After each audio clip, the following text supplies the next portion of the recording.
Welcome to Key Travels. My name is Amber Key, and normally I show you videos about San Antonio, so that way you can discover something new about the city. Whether you are a local like me or you're traveling and you're just wanting to plan out your day. Well, today is going to be a little bit different because I am in New Orleans and it's my first time being here. We are on day 3. I did do a video for day 1 and day 2, so if you haven't checked that out, please go back and check those out and see what we did on the first days that we were here. But today we are heading to the zoo. I am super excited. I love zoos. We have a great zoo in San Antonio. They just got gorillas there and everything. I love our zoo there, but I'm super excited to see what this zoo has to offer. And then we have some other things in plan for the day. And so I'm super excited. So come along with me and let's go explore New Orleans. So to get to the zoo, we decided that we would walk to the nearest bus stop since we did get the pass earlier, so it was a 3-day pass. And with that pass, we were able to use the streetcar, the bus, and the ferry. So the easiest way for us to get to the zoo was to hop on the bus. So that is what we did, and then it dropped us off right in front of the zoo area. So we just had to walk up to the zoo. You had this long pathway driveway that you have to walk down in order to get to the zoo. And then once you're in front, there is this statue of Audubon, which is where the zoo gets their name from, Audubon Zoo. So there's this statue in front. Now, they were having a special exhibit where they had dragons and everything there. We chose not to do that, but that was an option that you could do. This was the last day that they had it, and it had animatronic dragons and stuff. Now, when you first walk in, first thing you see are the flamingos, and there is an information desk there. That's where also you can rent wheelchairs. And then there's this path right here that kind of reminded me of LA. Along there you can see statues all throughout the zoo are different statues that you can see. These, right up front we have the different birds, and then they had cranes over here. Now, I'm going to warn you, this video is a little bit long because we did a lot while we were here on this day. So this video is a little bit long. But this portion is going to be about the zoo. So they had a animal encounter. They had a little turtle that was out getting some little sunshine and walking about. So they had the turtle out and you could learn about the turtle. And then what I really liked was this fountain that they had kind of in the center of the zoo. And you could walk around, you'd see all of the different animals that they had. So they had, the first one you see is the elephant. So that's the first animal you see. And then as you walk around, you can see that there are also some lions there as well. And they have the male lion on the rock there. And you just go around and it has all of the different animals. And I thought that it was really fascinating. I thought that it was a really great centerpiece to the zoo. So I really enjoyed that. And I enjoyed seeing that. There was also some little baby lions that they had. And you can see a female lion right there. And then they had a little bit of some cubs that were kind of playing. And then when you go around, you can also see that there is another elephant as well as a baby elephant as well. So they had a couple of baby elephants that were, kind of playing as well. So like I said, I thought that was a really nice little centerpiece. No, you cannot go into this fountain and play or anything. It is strictly for looks. You are not allowed to go in the fountain. So yeah, this is strictly for looks. I know some zoos have waterworks and stuff that you can go in and cool off in and play in. This is not one of them. So the first thing we decided to do was to go over into the Asian area. So each section of the zoo has their own theming, and this Asian area, you have first you see the chimpanzees, and they were pretty lively when we went. The monkeys were all pretty lively and active, which is really nice. There's signs to let you know what direction you need to go to see what kind of animals. And so this Asian area here, you can see the theming. I thought the theming for the zoo was really, really good. One thing I thought that the zoo needed to work on, though, was the sight lines, because beyond the zoo, you could see like construction, other things that were going on. So if they found a way to block that off, that would be good. However, when you were in the zoo, I thought it was really nice because they had the different decorations and everything to make you feel kind of like you were in that area, which was really nice. And it gave each section its own distinct personality. I loved these statues right here of the elephants. And then you had, at first I thought these were like warthogs or something, but they are not. They are not warthogs. But I do believe that they are like a relative of the warthogs. What they are is they are actually this Norse whatever, I cannot pronounce that. And then they also has tortoises as well. Now I had to say, I love going to a zoo. We have a great zoo in San Antonio, which I really enjoy. And so I really like going to zoos wherever I am at. So I always try to make a zoo day wherever I go because I love looking at the animals. I thought this one right here reminded me of a deer, and I absolutely love deer, so they were my favorite. And then we headed over to the section where they have elephants, and of course you definitely know you're heading towards the elephants right here because they have like the artwork there. And then in the area they tell you about the Asian elephants, and then there's also some African elephants in the area as well. And they have a nice little area that they can kind of roam around in. The San Antonio area for the elephants is not that big, so it's nice to see that they have a nice area here. Though San Antonio is working on their elephant exhibit because currently we don't have any elephants. So their because our habitat isn't elephant as big had as passed Houston, away. but it's a decent So hopefully size. we get a nice one. This one seems like it's a pretty nice one. And again, you can see you have like the ruins look of Asia, which was really, really nice. And then, like I said, they have the statues all over. I really like statues. I like, seeing them. They had different areas where you could go and kind of just sit and relax, which was really nice because you do a lot of walking while you're at the zoo here. And then they had a whole area that was kind of focused around turtles, and they had a little area for the turtles to go, and the tortoises, and so they had a little place for them that was kind of dedicated just for them. And they had statues to let you know that's what you're going to find here. Now this is the talking tree. This was part of the exhibit for that dragons and everything, and you enter through there. That is a separate ticket, and it was $20 each to go in, which is why we decided not to go in. But what we did want to do is we wanted to ride the train. So we headed over here, we grabbed a ticket for the train to get a little wristband. I believe it was like $10. It was a great little ride. Now it took you all through the park. Now there was some areas that I thought was absolutely beautiful. You got a really great view. You got to see a little bit of what that dragon area was going to look like, and we were not impressed. So after we saw that, we were like, yeah, not doing it. And then you get a kind of behind the scenes look of everything. But what was great is these we got to see these little babies right here, which normally you couldn't see. You were not able to see. The rest of the people in the zoo were not able to see them. You could only see them if you were on the train. And so I thought that was cute. They were newly born and they were just adorable. But now this part of the train ride I did not think was super scenic. But once we got through, you got to see the little swamp area that they have. And then there is a different train stops. You can get off at the train. This was a on and off bus situation. So you were able to get off the train and get back on whenever you want. And your ticket was good for the entire day.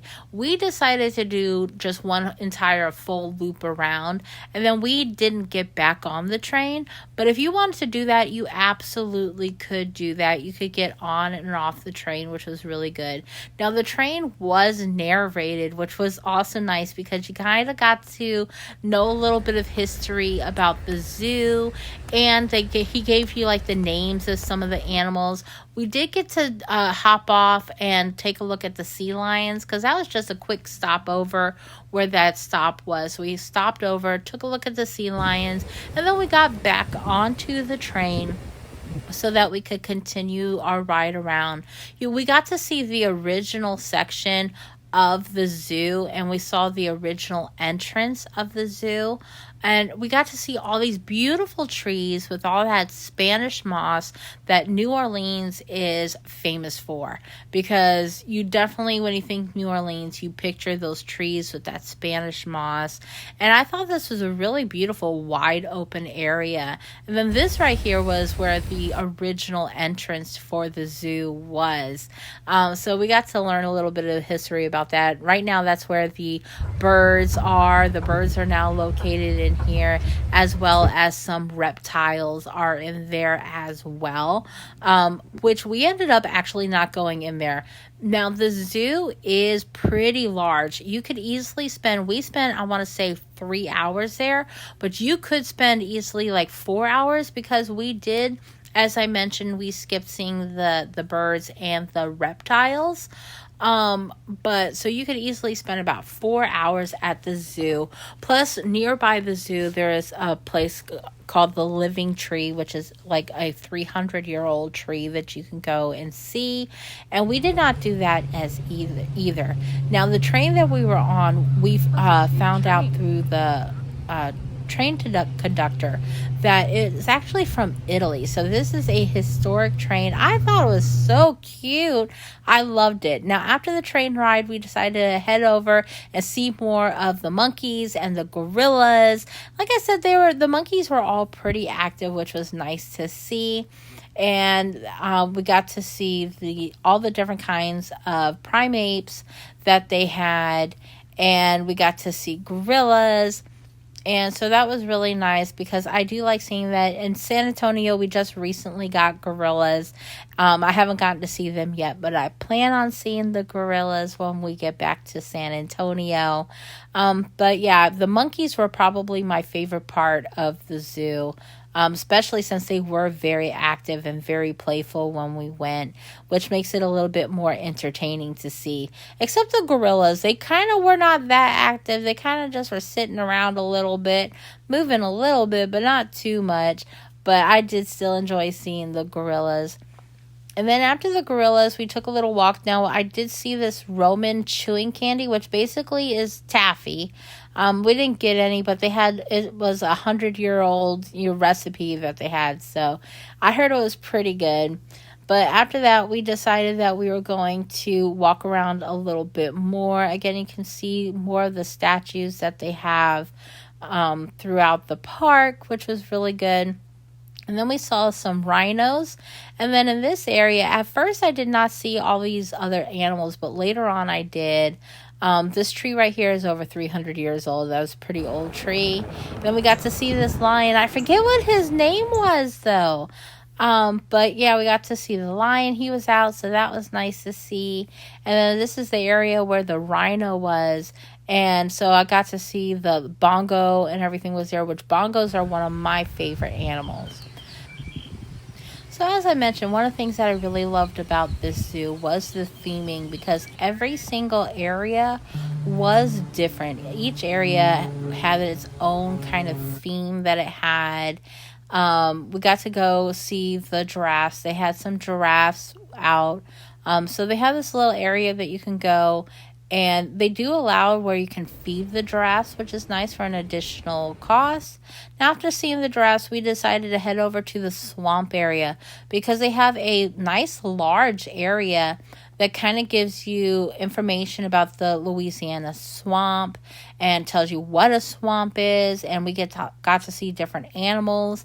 And again, it was themed really well. And you definitely felt like you were in the bayou. You saw lots of gators. There were tons of gators that were there that you got to see. And you definitely felt like you were in the bayou. It had this random bathtub, which I thought was amazing. That's probably my best part. And then they had some bears, which I never really realized that there was bears like in that area. And they had alligators just lounging out on the deck. So yeah, there was a lot of different, you definitely, like I said, you felt like you were in the bayou while you were here. So I really enjoyed that. And, with us, being visitors to New Orleans, and this was our first time to Louisiana, it was nice to, see the different animals and to see what it's like to see something that is a little bit authentic to the area. So I thought that was nice that they had this regional area to what you can find, animals that you can find along in around New Orleans or around Louisiana. So that was really good to see. And I really did enjoy this. There was definitely a lot to take a look at. They had trees, like the cypress trees and everything.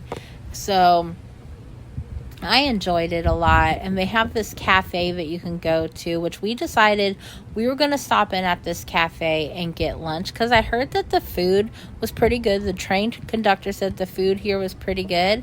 And so we decided, why not? Let's go ahead, head inside, grab a bite to eat, and let's see what they have to offer. And so when we went inside, we were able to see that, well, one, it is nice and air conditioned in there, which it wasn't a super hot day when we went, but still the air conditioning was nice. They had a nice menu, so they had several different things that you could order. All of these are your typical like Cajun things that you would find. So boudin balls, they had jambalaya, etouffee, that sort of thing. Then they had a large seating area. So once you order your food, they give you one of those little buzzer things. So my husband got the crawfish etouffee, which he said was really good. It actually turned out to be one of his favorite things that he ate on the whole trip. And I ordered the boudin balls, and then I had some voodoo chips, which I fell in love with those voodoo chips. They were kind of like a barbecue and salt and vinegar combo. I really love those chips. Now, the boudin balls has like sausage and rice, and I thought that they were a pretty nice consistency. The Creole sauce was delicious.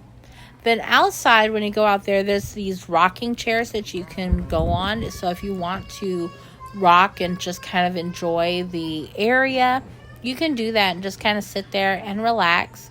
Then they have an additional area for the swamp that you can go to, but to get to the rest of the exhibit, you have to walk through the gift shop.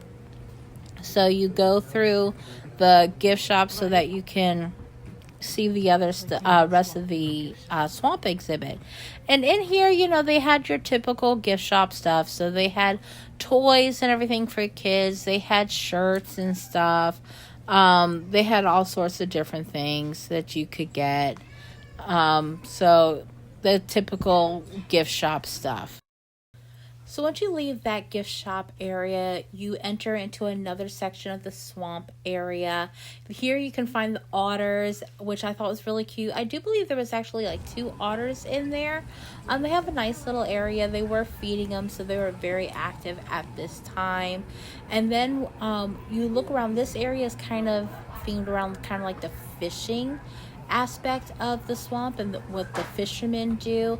Yes, there was some more gators in this area as well, since gators are found everywhere in Louisiana, and that fisherman's theme continued on throughout this area. There's even a section that told you about like the common like creatures that you'd find outside, like just out front your front door. And they had like the bait shop, so they had like cockroaches and all sorts of different critters that you would find that they typically use for bait to catch all different kinds of fish, and it shows the different fish that you'd find. And they even had an area for the Louisiana swamp monster, which I just thought was hilarious. I thought this was the best. They definitely had a lot of fun with this, which I really enjoyed. I thought this was so hilarious. Probably my favorite part of the entire zoo, if I'm going to be honest. I thought it was great. And then you go into this one section, and this is where they have the white alligator that they have. They tell you all about the white alligator, how it kind of started out and how it became. And then they have the white alligator in its little habitat, which is kind of, again, it's themed. They are really great with theming here at this zoo. And I got another really nice close-up of this alligator right here. I thought he was spectacular, or I'm gonna say he, could be a she, I don't know, but absolutely is amazing. Almost looks fake, really, because he stands so still. So you almost think that it's fake, but trust me, it is alive. It is alive. And then they have this little area where it shows you a little bit more and tells you a little bit more about the white alligator, which I did think was really fascinating. Then once we cross over to that area, it kind of goes and expands more into like the duck hunting and more of the fishing. So it shows you some of like the fishing gear and everything. So it shows you how people hunt in this area, in this region, and how people fish, and it shows you kind of their day-to-day life. And again, having a little fun with the bobcats and the foxes here. So with the display for that I thought was really fun. They definitely had a lot of fun with the theming for this area.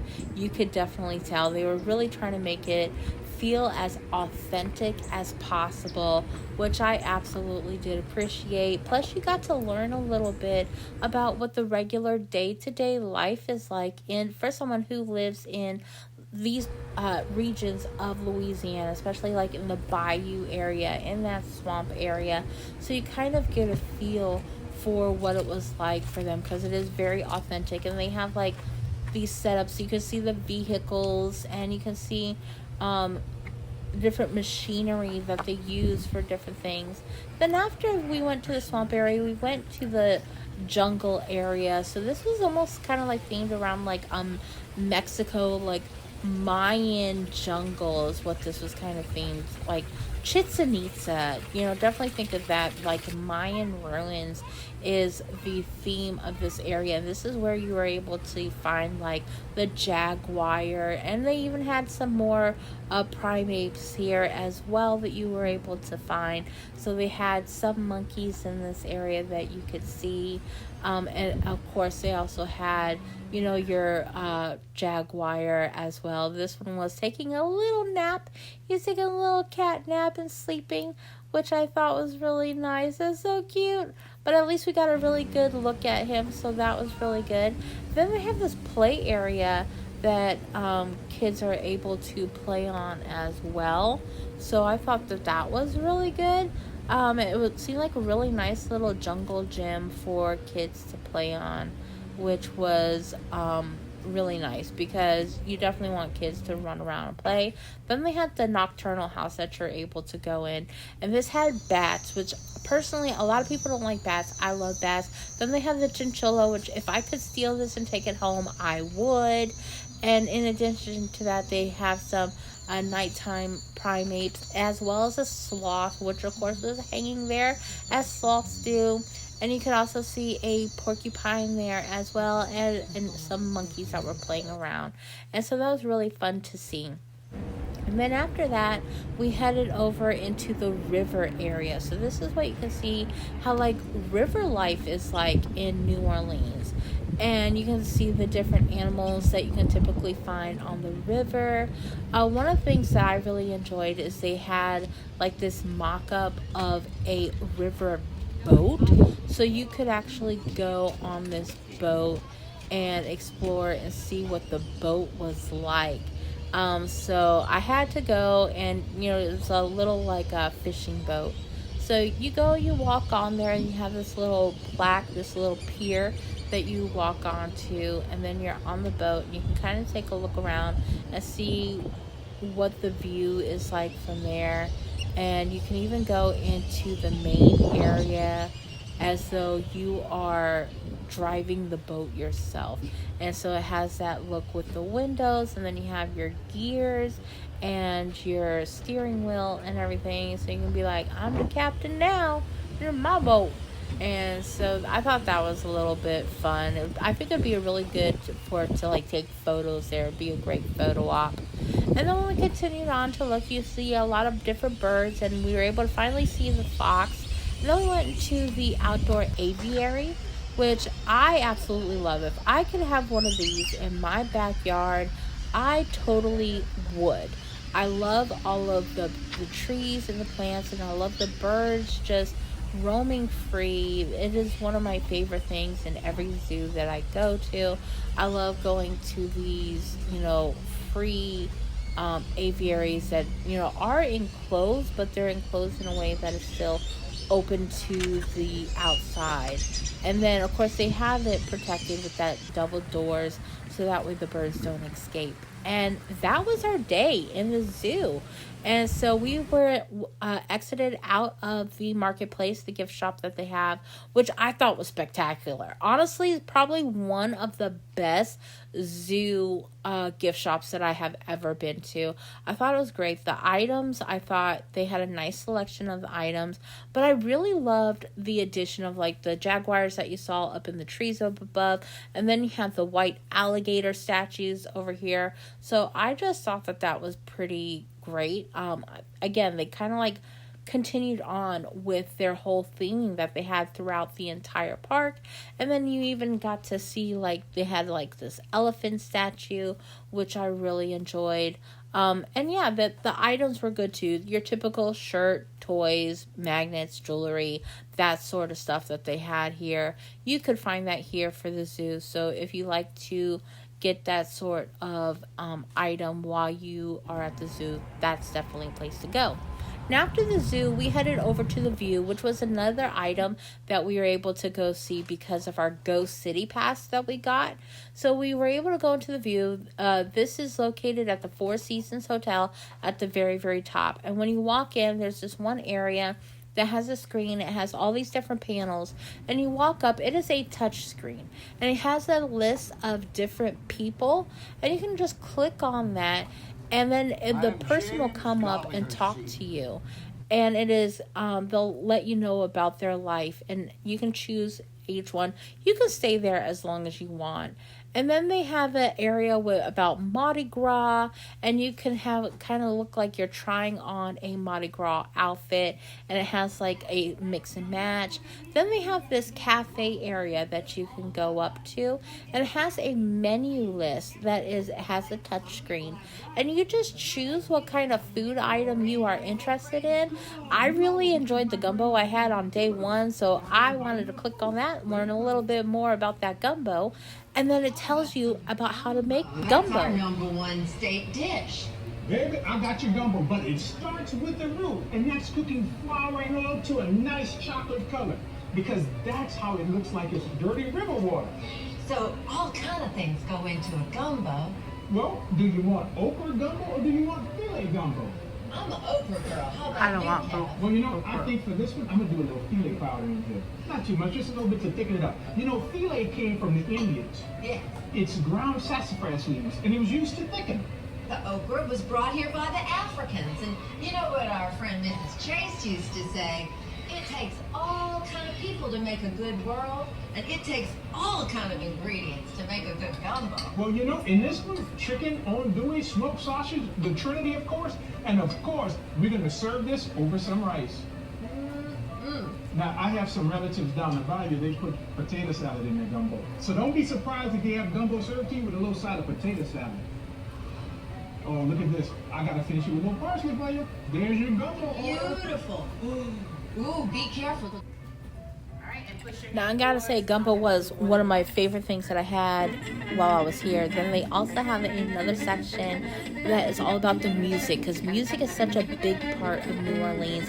You hear it all over in the French Quarter, and so they have this section right here all about the music, and you can sample different music and listen to different music. Then they also have this theater that you can go into that tells you a little bit about New Orleans. So I'm gonna let you listen and watch that video in its entirety. So I hope you enjoyed this video. I did think that it was absolutely beautiful, and the artwork was so beautiful. So I hope you enjoy it as much as I did.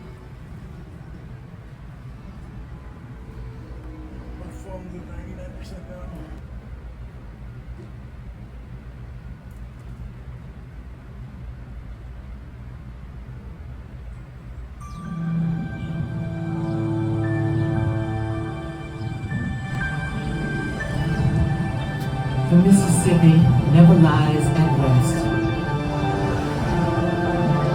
It runs.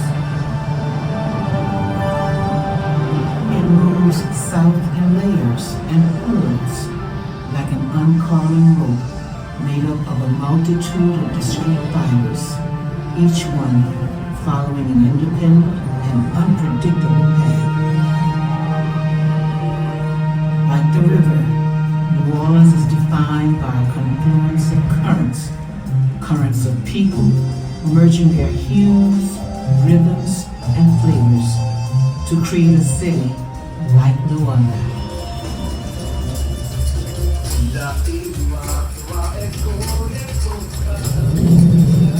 The Houma, Biloxi, and the Chittimancha were among the first to fish its waters, harvest its lands, and trade goods upon its shores.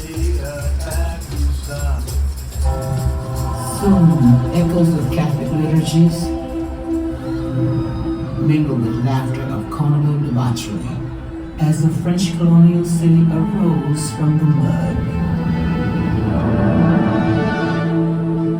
They called it La Nouvelle Orleans,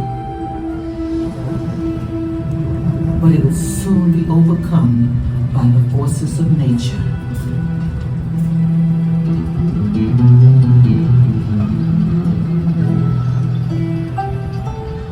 Out of the flames rose a new city, inspired by Spanish lace,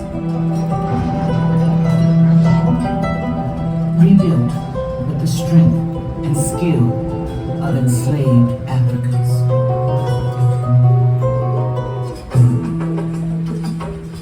From an open-air market in Congo Square, they forged a new culture through rhythms, songs, and dances.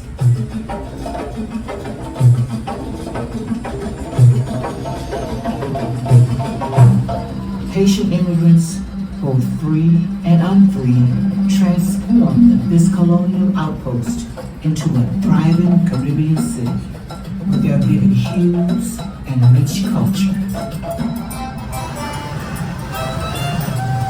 As bounties of the crown jewel of Louisiana Purchase flowed through its port to worlds beyond, waves of Europeans streamed in.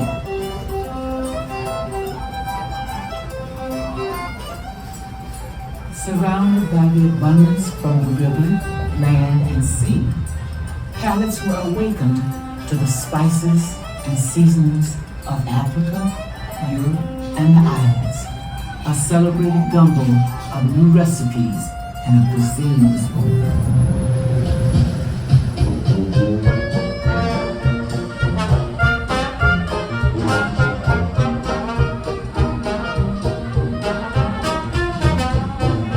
A new generation of African Americans bent the blues to European homes. They improvised, syncopated, and gave rise to a new sound that would change the course of music forever. Jazz.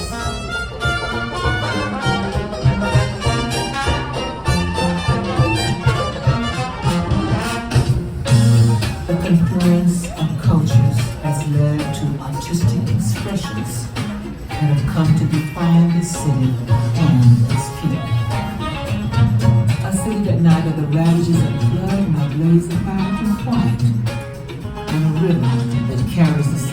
dreams, adventure, and destiny. Mighty, rebellious, always floating, and never ending.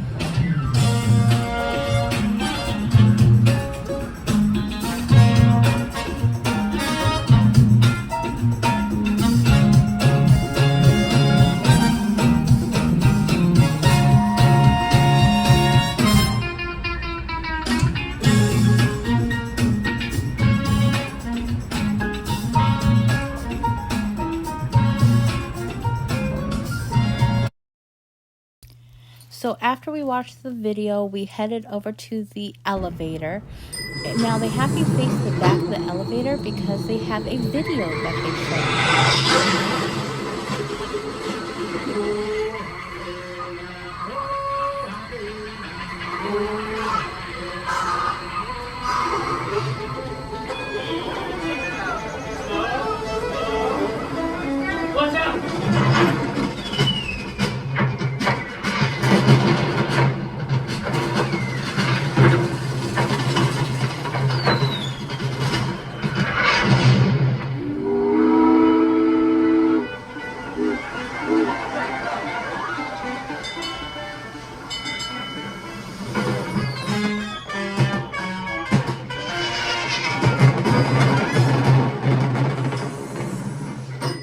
That definitely makes riding in an elevator a lot more interesting.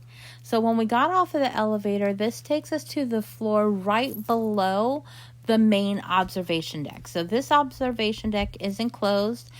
So you still have that 360 view. You can walk around and see a glimpse of the Mississippi River and of New Orleans. In addition, while you're walking around, there are different things that you can do to discover, to learn a little bit about New Orleans, to learn a little bit more. So they have this area here which have these little like steering wheels, so you can kind of navigate a boat on the Mississippi River. So you can navigate a boat yourself down the Mississippi River, and it will tell you how you're doing and what to do to navigate this boat or ship down the Mississippi River. Now, in addition to that, as you can see, each step along the way, there's a little something extra, and you have a gorgeous view of the river here. And you can see Algiers Point as well over there. But they also have these little scope things right here that you can do, and you can move them around. As you can see, different buildings will pop up, and you just tap on that and it'll give you a little bit more information about that building. And it'll tell you where it's at, it'll give you some information about it, and you can zoom in if you want to get a closer look. I thought this was such a neat feature right here. I really loved it, and they had them, several of them throughout this area, throughout this deck, so you could get a closer look of different icons and places that are along in New Orleans and in this area. So I thought that was really great. I really enjoyed learning more about the surrounding area of New Orleans, and this was a great way to do that. Now they also had areas like over here where you could go, there's a screen, and there was a button that you would tap so that you could learn a little bit more. So this one was a video that was about the racism and about the Black community that is here in New Orleans.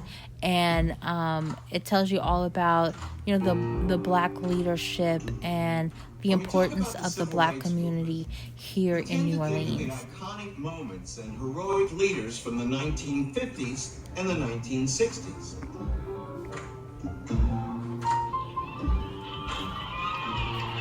But the Black community of New Orleans has been actively pursuing civil rights for more than a century. Prior to the Civil War, the city was home to the second largest and most prosperous population of free people of color in the entire South. The city's professionals, artisans, and tradespeople trace their roots back to the time when New Orleans was a French and Spanish colony, between its founding in 1718 and its purchase by the United States from France in 1803. During this time, there were also multiple paths by which some enslaved people actually could gain their freedom. In the 1790s, the most successful slave revolt in human history took place in the French colony of Saint-Domingue. On January 1st, 1804, after defeating Napoleon's efforts to re-enslave him, Saint-Domingue's black population established the country of Haiti, the first independent black republic in the world. Black and white refugees, displaced from the warfare, fled to New Orleans by way of Cuba. Their arrival in 1809 and 1810 doubled the city's population and almost tripled the size of its free black community. On this narrow ribbon of land along the banks of the Mississippi River, the most idealistic of these skilled tradesmen and artisans introduced French and Haitian revolutionary ideals. As the Civil War drew nearer, the rights enjoyed by New Orleans' black middle class were stripped away, as arbitrary racial distinctions became the basis of one's legal status. That was the spark which ignited this unique community to mobilize and join forces with those recently emancipated in pursuit of racial equality. Although at the outbreak of the Civil War, some free men of color served in the Home Guard, when the Confederate city was captured, black New Orleanians were among the first to form volunteer companies to join the Union soldiers. From their ranks rose Captain Andre Caillou, who had once been enslaved, and who would go on to become one of the first black officers to serve in the United States Army. Captain Caillou's death, leading a doomed assault against Confederate forces at Port Hudson, galvanized New Orleans' black community into action. As men raced to enlist, a wealthy doctor founded 2 newspapers dedicated to preaching equality for all men of African descent, both those from the older free black community and those recently emancipated during the war. Dr. Louis Roudanet's words would be put into action following the end of the war, when black men, representing nearly half of the delegates to the Louisiana Constitutional Convention, crafted one of the most racially progressive state constitutions created during Reconstruction. It protected voting rights for all men and guaranteed equal access to schools and public transportation for all black Louisianians. Freed people from Louisiana and Mississippi gravitated to New Orleans. They multiplied economic opportunities through unions and mutual aid and benefit societies. The promise of equality, however, was greeted with relentless white supremacist intimidation, voter suppression, and violence. Black New Orleanians resisted every attempt by white lawmakers to reverse the racial equality achieved during Reconstruction. Notably, the passage of the state's 1890 law that separated railroad passengers according to their race. They formed a citizens committee and selected their light-skinned colleague, Homer Plessy, to test the law's legality mandating racial separation. Plessy boarded the East Louisiana Railway's number 8 train at the Press Street Depot and intentionally sat in the white-only section. His arrest enabled the committee to challenge the constitutionality of the Separate Car Act. The case ultimately made its way to the United States Supreme Court, which in 1896 upheld the Louisiana law, requiring equal and separate access to transportation. The equal, of course, was fiction. The separate, however, was mandatory. it would be 58 years before the United States Supreme Court would override that ruling in Brown versus Board of Education. During that time, as Black New Orleanians built universities, hospitals, new businesses, and created perhaps America's most original art form, jazz, they never relented in their pursuit of racial equality. They never relented in their pursuit of racial equality. Throughout American history, Black New Orleanians have made outsized contributions to our country's continuing fight for equal rights, a role for which their remarkable history of service and struggle well prepared them.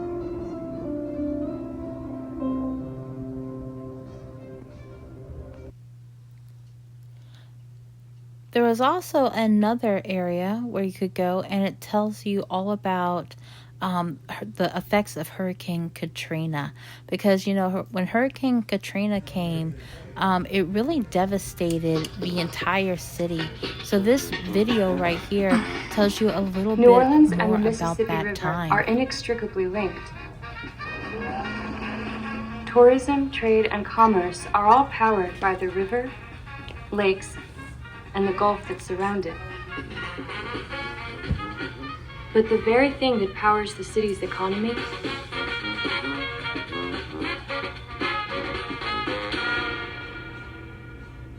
also makes it vulnerable to catastrophic floods. New Orleans was founded near the mouth of the Mississippi River, which stretches over 2,000 miles from the Gulf of Mexico to where it starts in Minnesota. The river's banks were built up over time from a process called dynamic sedimentation. Each spring, northern ice melt and heavy rain causes the river to overflow. The swelling river deposits the heaviest sediment on the shoreline, building up the riverbanks and forming natural levees. Indigenous nations visited the area seasonally and retreated to higher ground when the spring floods came.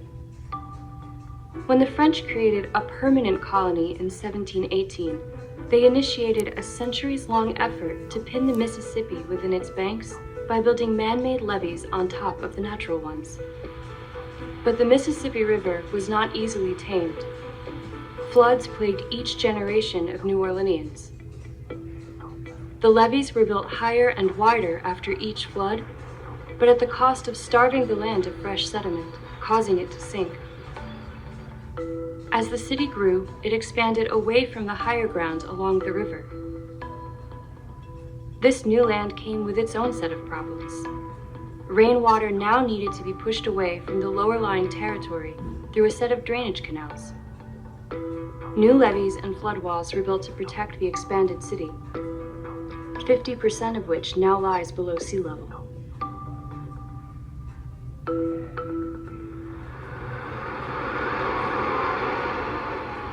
Sustained winds are near 160 miles an hour, which makes this a powerful Category 5 hurricane. New Orleans' levee and storm protection system would be tested again as Hurricane Katrina made her way up the coast. 2.3 trillion gallons of water from the canals and lakes pushed against the levees and flood walls, causing the system to buckle under the pressure. The levees failed in about 50 locations, flooding around 80% of the city. Hurricane Katrina forced New Orleans to change the way it thinks about its relationship to and management of water. A new approach to storm management starts at the coast, where healthy wetlands reduce the risk of flooding by acting as sponges that capture water and release it slowly. The Louisiana Coastal Protection and Restoration Authority was formed to rebuild and protect coastal wetlands by adding new sediment and planting native vegetation. Farther inland, massive flood walls, pumping stations, and critical water control structures prevent storm surges from Lake Pontchartrain and the Gulf of Mexico from inundating the city with water. They are New Orleans' second line of defense. Finally, the city's overhauled levee and drainage systems act as a third barrier against incoming storms. Canal flood walls have been built taller, and their foundations are sunk deeper and wider into the soil. 24 modernized pumping stations help push water out of the city and into Lake Pontchartrain.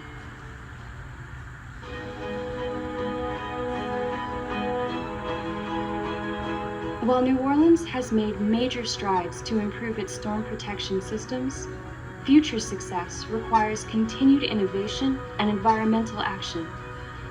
New Orleans is hardly alone in the challenge it faces.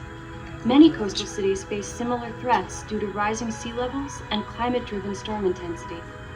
The solutions and technologies developed in New Orleans will help other coastal cities deal with this increasing threat in the future.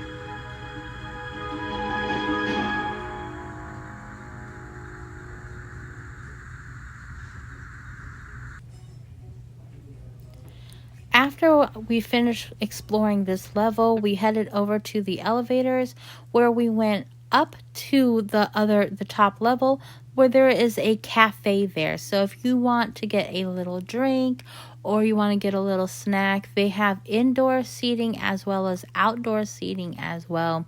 So you can go and get a drink or a snack here. They had alcoholic beverages as well as non-alcoholic beverages. And like I said, they had different snacks that you can get. We weren't interested in eating, so we didn't get any of that. We just wanted to go outside and take a look around. And you can walk around in the full circle so you can see everything. Now, it was quite windy up here for us. Of course, it is January when we went. But just look at that view. You can see the French Quarter over there. You can see the paddle boat taking off. Algiers Point over there. It was just a spectacular view. Now, what I really loved coming to the view, we spent, I would say, maybe about an hour and a half here is how long we spent. You could spend more time here easily if you really wanted to get in depth and really explore everything that there was to offer, because the view didn't offer just a view of the city, which was spectacular. The view is absolutely beautiful from up here, and so that was worth the price of admission on its own. However, with the view, not only did you get this spectacular view of the city, but you also got a insight to the culture and to the people of this city that helped build this city, and you got to learn about the city and what makes this city so great. And because this city has a lot of beauty for it, and there's a lot of really good things about this city that I really fell in love with. And I feel like the view really highlighted all of those different wonderful aspects of the city and really talked so much about all of the wonderful things that this city has to offer, and about the music and the culture and the food and the people as well.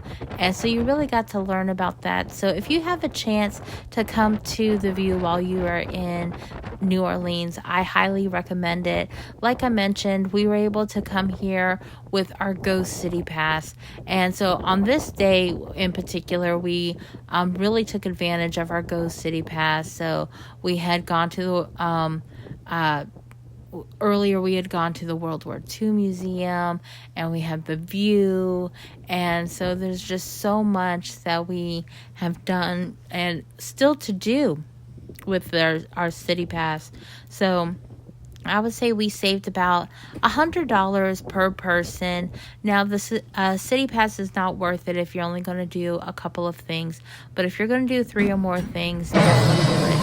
And of course, we got to ride the elevator on the way down, which gave us a different video.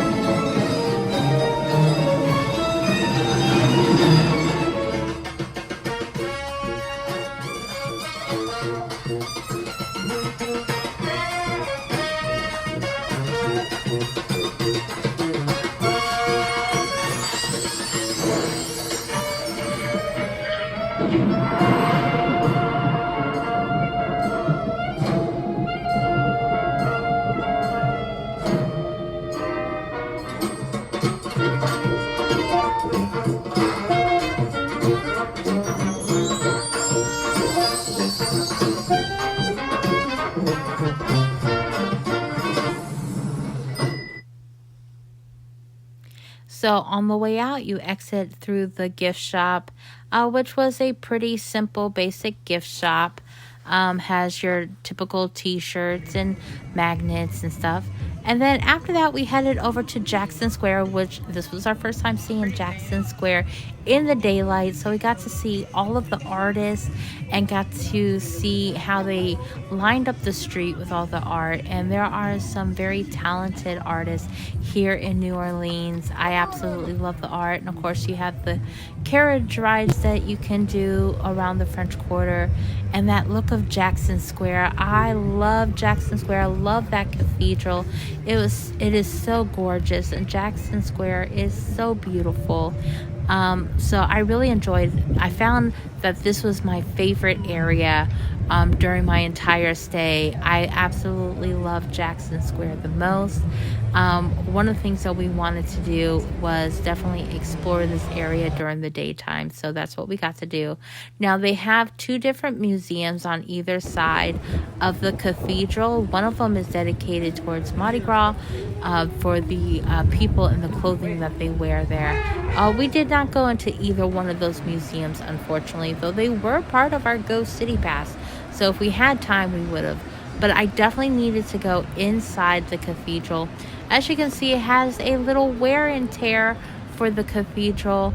But we went inside, and once we were inside, I was blown away. It is breathtaking in here. It is so beautiful.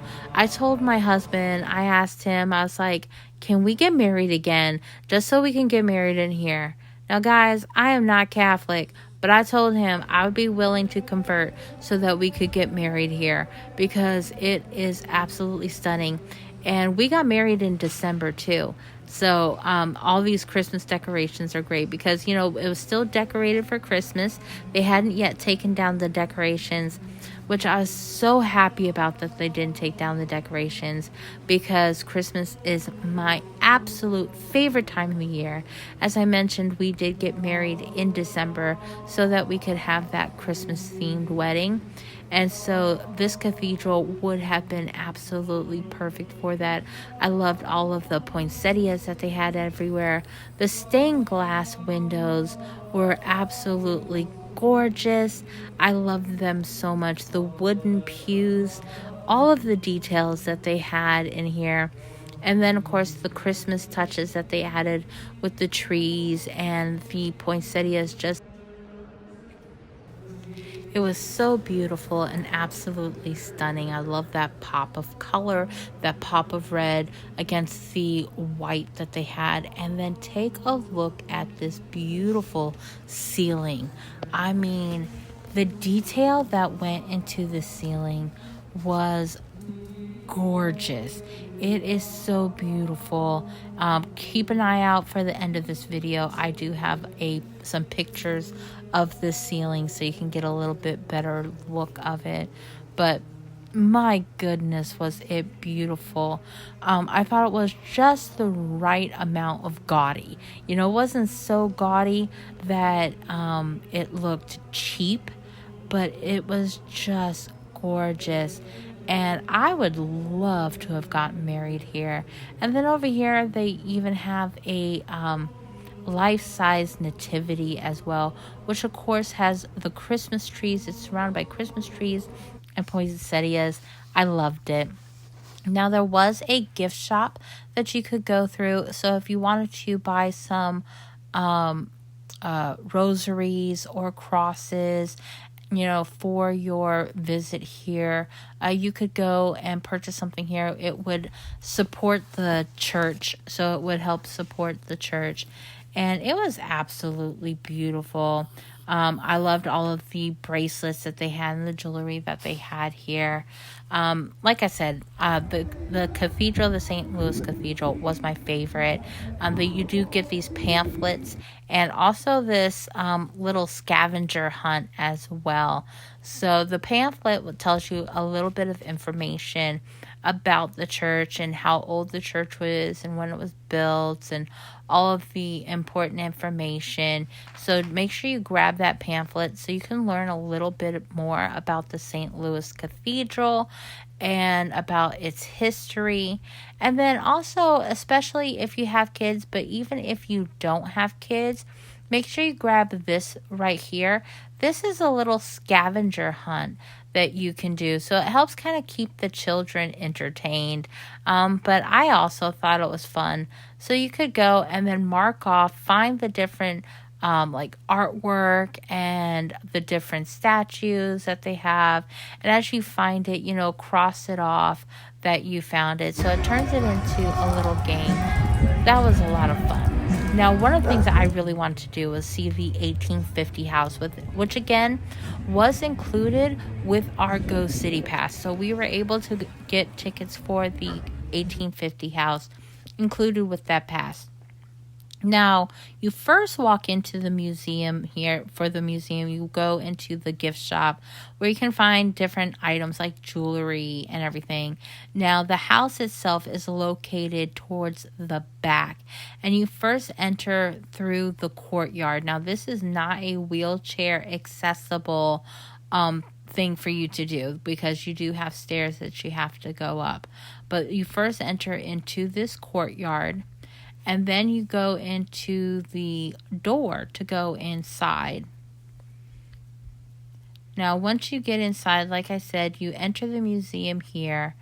And once you go inside, there are no elevators, so there are stairs. But this is a beautiful staircase that they have. I gotta say, I personally hate going up and down stairs. So I was not looking forward to this. But I really wanted to see this house because I am such an architecture buff and I love old furniture and I love to see the inside of homes and how they looked. So this was still something on my list that I had to do, even though it meant that I was going to have to go up and down stairs. But the stairs, it wasn't too bad. At least they had the railings that I was able to hold on to. And it was 3 floors, so quite a lot. But on I guess this would be the second floor that we were on, you enter in and you see that they have the dining room set up here. And they have all these cakes, so it looks like it's set up for like a party. You have the cuckoo clock there. And, of course, it's Mardi Gras time, so they had some king cakes on the table that were ready, which I gotta say, king cake is delicious. Kind of tastes like a cinnamon roll, but it's not rolled up, the same way. It's more like layered, but it was really good. But I loved all of the beautiful antique furniture that they had. And along the way, there are different little posters that you can read that gives you a little bit more information about the house and about the people that lived here as well. So you can learn about the family that lived here. And then in here was kind of like a sitting room. So you had your hutch right there with your desk, and then it had this gorgeous furniture, the piano. So this is where people would kind of hang out and socialize right here, listen to music. When they had parties, they would end up here. And so I love seeing all this beautiful furniture. And then we were able to go into one of the bedrooms here.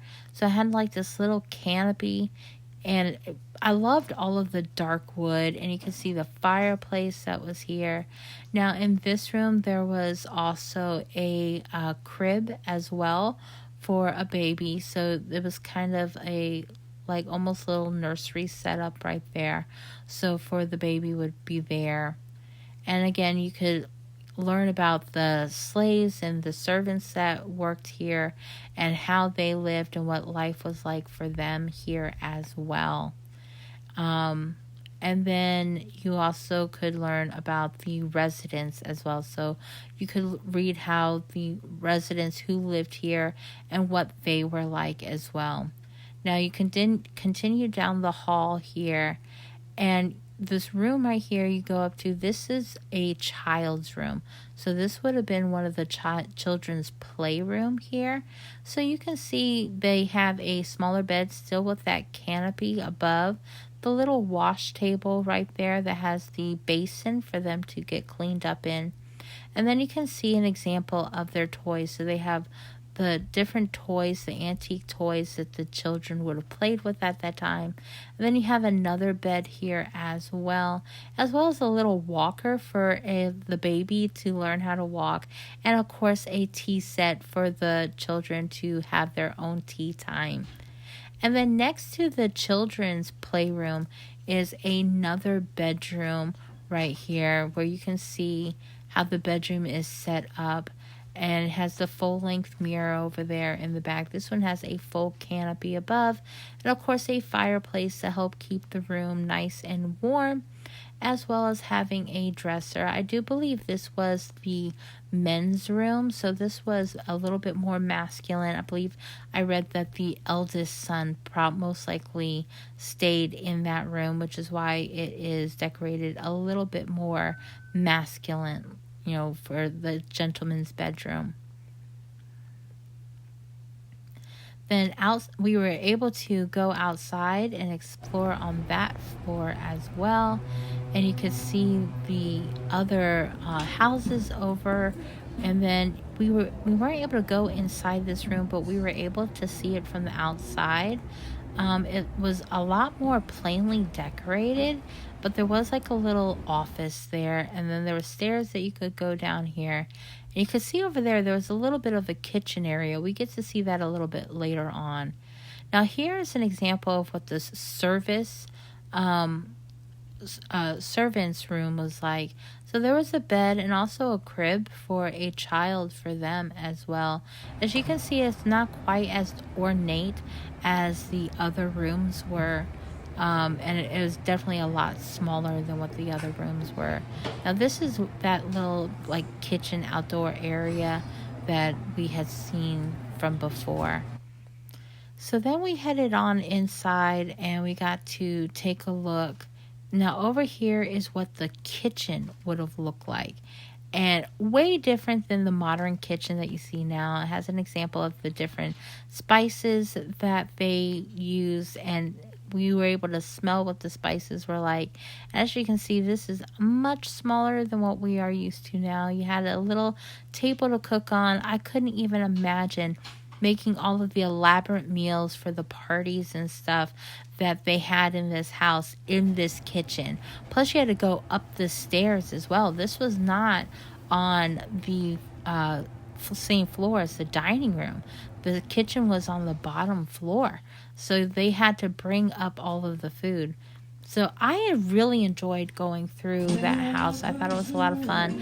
Afterwards, we wanted to head over to Jackson to the French Market again. So we were starting to head over to French Market. But once again, I really wanted to try Loretta's beignets. But once again, we were not able to try that because they were closing down. Now, we were able to check out some of these shops that were over along the side and to check out the artist shops as well. So we did enjoy that. But since Loretta's was closed and I was bound to get my beignet a day, we decided to try out Cafe Beignet, which I have heard a lot of people, really praise Cafe Beignet for their beignets. So I figured, since I can't try out Loretta's, which I really wanted to try, I might as well go to Cafe Beignet. And here at Cafe Beignet, they do have several different flavors you can try. They have the king cake beignets, which is a special for Mardi Gras time. Then they have the praline one, and a cookies and cream, and a strawberry chocolate, and the regular. We got the king cake version for the beignet, which I don't know if it was a mistake to get because I didn't really care for it. The beignet I thought was very dense and kind of flat, so we didn't really enjoy this as much as I had the other two beignets. Now, one of the things I love about New Orleans is the live music. We decided to walk around and actually see Bourbon Street. and hear the wonderful music that was going on, and I was not disappointed.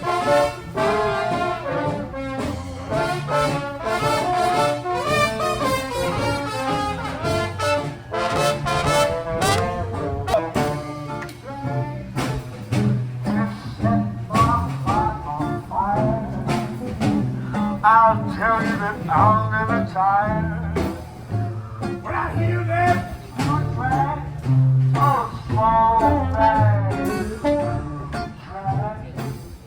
you made my heart so blue. I'm on. So after we listened to the music for a little bit, we decided to explore Bourbon Street a little bit more.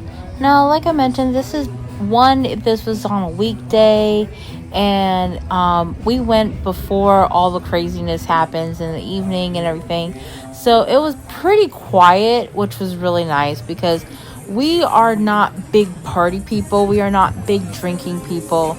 And Bourbon Street is definitely for the drinking, though I have heard that there are better places to get drinks, but still, it is a very vibrant atmosphere. You can see all the neon colors. They're already starting to decorate for Mardi Gras all around here, so you can see all of the different colors and decorations and everything. So that was really nice to see. It is definitely fun and vibrant here. And like I said, you have all those neon lights and neon signs, which definitely let you know, hey, this is Bourbon Street. You are on Bourbon Street now. So that's how you know where you are. Once you turn from Bourbon Street, the neon signs, there's not as many. Now, we were going to go to MRB, which is a bar and restaurant. Now, our meal was included as part of our Ghost City Pass that I had mentioned earlier. And so we were able to go and get a free meal included with the Ghost City Pass. Now, to do that, you walk through the bar area to the back, and that's where the restaurant is located there. And you just show them your Ghost City Pass. You have like 1 of 4 different options that you can choose from for your meal that you would like to get. Now, I kind of looked around. As you can see, it's a nice little area here, but it is an open courtyard. So right above, it's open to the air, so you can see the sky right above you, which was really nice. But then towards the back, there's kind of like a second secret like courtyard, and there they have a big a big screen that you can see. And so if there's a game going on, they will play the game on this screen. So it'd definitely be a fun vibe to go and sit and watch a game while you're here, have some drinks, have some good food as well. Now, I decided to get this watermelon crusher, which was really good. Tastes good, like a Jolly Rancher kind of. My husband got the charred oysters, which he thought was really delicious. Then it had some beans and some collard greens that came with it. And then I didn't get a video of this, but I ordered the burger, and it had a jalapeno cornbread and was delicious. Afterwards, we walked over to the Voodoo Lounge, which is where we were going to go for our ghost and vampire tour. Now, for that, you enter into the bar area, and then you just head towards the back area. That is where you go to register for your ghost and vampire tour. Now, again, this was something that we were able to choose from our Ghost City Pass. So this was another thing that we did with our Ghost City Pass.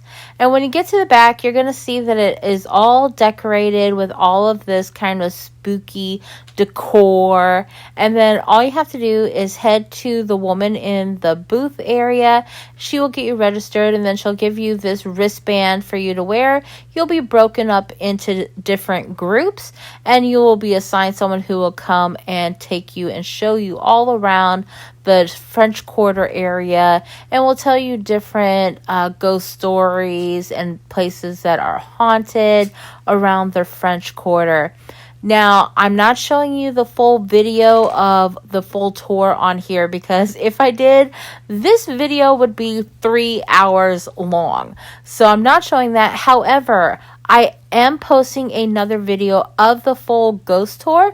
So if that is something that you'd be interested in seeing, definitely go check out the ghost tour. It was definitely some really fun, interesting stories, and I really enjoyed it. One of my favorites was stopping in at this bar right here. Now, we took a little break here at this bar where you could go to the bathroom or get something to drink, go inside. Of course, it has tales of being haunted. So she had mentioned how like a face is supposed to appear in the fireplace, like if you take a picture of it. So we headed over to the fireplace like everyone else, and everyone had to go and try to take pictures of the fireplace to see if maybe a face would appear in the fireplace. Spoiler alert, we didn't see one, but the picture we took is at the end of this video during the photo montage, so keep a lookout for that. I did enjoy the bar though. I thought it was a cute little bar. It's a old bar from the 1800s. They had a piano bar, a piano player there with some candlelight, which was really nice and romantic.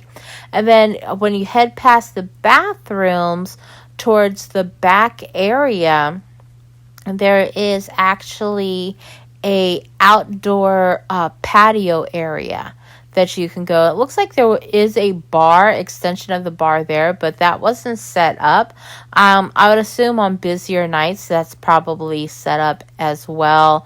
But you could come out here and you could have your drinks here. It was a really nice evening this time, so I thought that was great.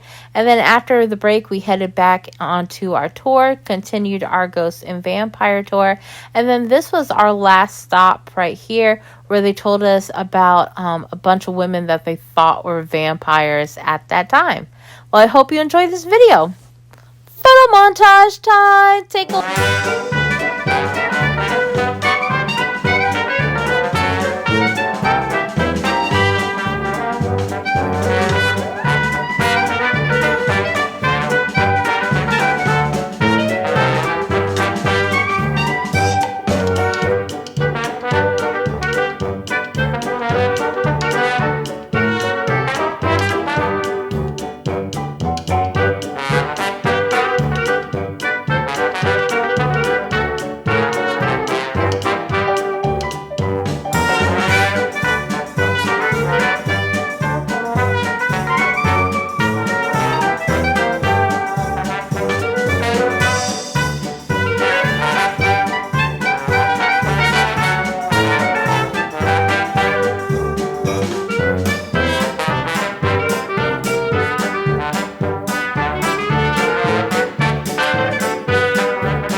So we are back at our hotel after a long day here in New Orleans. We had such a great time. We started off early in the morning over at the zoo. We got there when they opened. I thought the zoo was really good. Is it better than the San Antonio Zoo? Not in my opinion. However, it was still really, really nice. Then after that, we headed over to View, which is over along the Mississippi River. That's spelled V-U-E. And, you know, we had a great view of the city of New Orleans. I really enjoyed it, especially the observation deck area. I really enjoyed that area. Then afterwards, we headed over, grabbed a beignet from Cafe Beignet because I am on a mission. Every day, I gotta have a beignet while I'm here in New Orleans. And so I've tried Cafe du Monde. I've tried the one at Willie Mae's, and then I now tried Cafe Beignet. And I have to say, wasn't super pleased about that. But, you know, I thought it was tasty, just not fantastic. And then afterwards, we had, we went to the French market, bought a souvenir, which was really good, bought some artwork. I love supporting local artists. While anywhere I travel, I love supporting local artists at home and everything. So wherever you are, my suggestion is shop local and find a local artist that you can get to get a good piece of artwork for your trip. So that was a great memory. That's a great thing to, I think, bring home personally. It's a great souvenir. And then afterwards, we had lunch at MRB, which was part of our Ghost City Pass. Which was pretty tasty. It was a really tasty burger that I had. And then we did the ghost tour, end of the night with the ghost and vampire tour, which super popular for people. One, our group was pretty large. And two, while we were walking around, there were several other groups as well. So obviously that is the thing to do when you come here in New Orleans, is to go on one of those walking ghost tours, because there's a lot of them. But we definitely had a great time, and tomorrow's going to be another day in New Orleans, and it's going to be another good one. And so I hope you enjoyed this video, and if you did, please hit that like button and subscribe. And also remember, I am the key to your best vacation.